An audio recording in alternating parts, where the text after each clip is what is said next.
Jean-Pierre Melville aurait eu 100 ans et Entrée libre a voulu revenir sur le parcours de ce réalisateur insaisissable, roi du film policier à la française.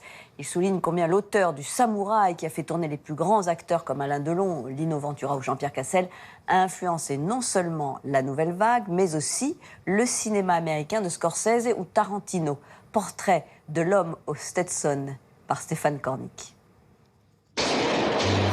En France, on a peut-être pris à tort l'habitude de considérer que le film policier était un genre mineur. Je crois que c'est un genre majeur, mais très difficile à faire. Jean-Pierre Melville, l'homme qui a fait du cinéma sa vie et de sa vie un film, aurait eu 100 ans. Pour se replonger dans l'œuvre et la personnalité fascinante de l'homme à l'éternel Stetson et lunettes noires, une intégrale de ses films et 2 ouvrages paraissent. Ta gueule. Belmondo, Delon, Reggiani, Montand. En 13 longs métrages, le cinéma de Melville, c'est un florilège d'acteurs. Et un pan colossal de la cinéphilie mondiale, en réinventant notamment le polar. On en parle avec son ami Philippe Labro. Les comédiens vont en chemin avec Melville fabriquer des légendes. Le Samouraï, c'est un film culte dans le monde entier, qui a été imité des centaines de fois.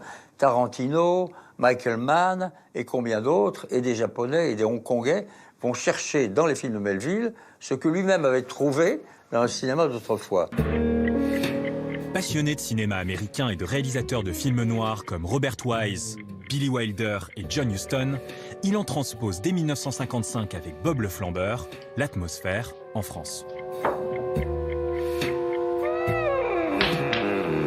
L'univers américain lui plaît, c'est exotique. Et donc, pour rendre ces films un peu différents des polars français habituels, il décide effectivement d'avoir une esthétique quasi américaine, avec effectivement des commissariats de police qui ne ressemblent absolument pas à des commissariats de police français. Puisque je vous dis, je ne l'ai pas tué. Et si tu l'avais tué, tu me le dirais? On te prendra avec un revolver dans les mains, tu continueras à dire que c'est pas toi. Des commissariats inspirés de films américains, mais aussi des voitures américaines,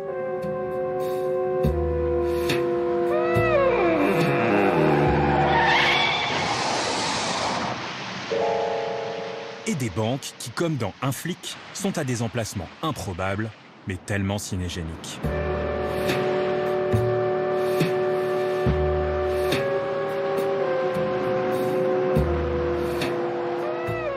Jean-Pierre Melville saisit la ville que nous connaissons, vous et moi, d'une autre manière.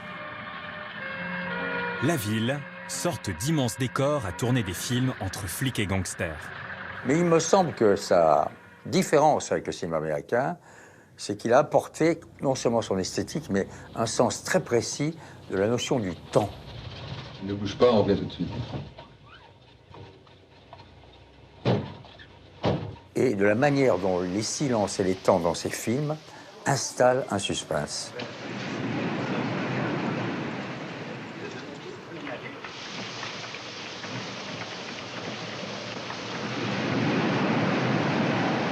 Le silence qui peuple tous les films de Melville et dure jusqu'à 25 minutes pendant la scène du casse du Cercle Rouge, son plus grand succès populaire. Est-ce que c'est important le cinéma? Ah oui, très important. Pour moi, il faut bien admettre que c'est ma vie.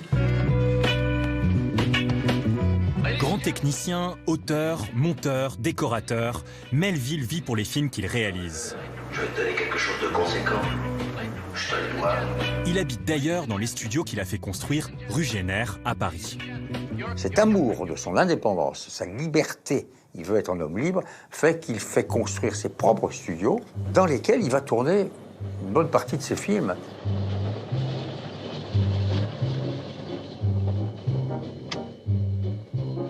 Salut. Bonsoir, monsieur Sylvien. Vous cherchez quelqu'un? Non, j'ai soif. Trop serré. Obsessionnel du détail, Non, avancez un tout petit peu. Avancez de 5 cm. insomniaque notoire, maniaque, paranoïaque, tyrannique avec ses équipes sur les plateaux de tournage, pour Melville, la seule chose qui comptait était le résultat à l'écran. Son goût du détail, sa manière de filmer, de cadrer, fait qu'il a une écriture et qu'on reconnaît un plan de Melville très très vite. savez, quand on dit c'est melvilien, c'est hitchcockien, c'est fellinien, kubrickien, les très grands cinéastes, dès qu'on voit 3 plans, on sait que c'est eux.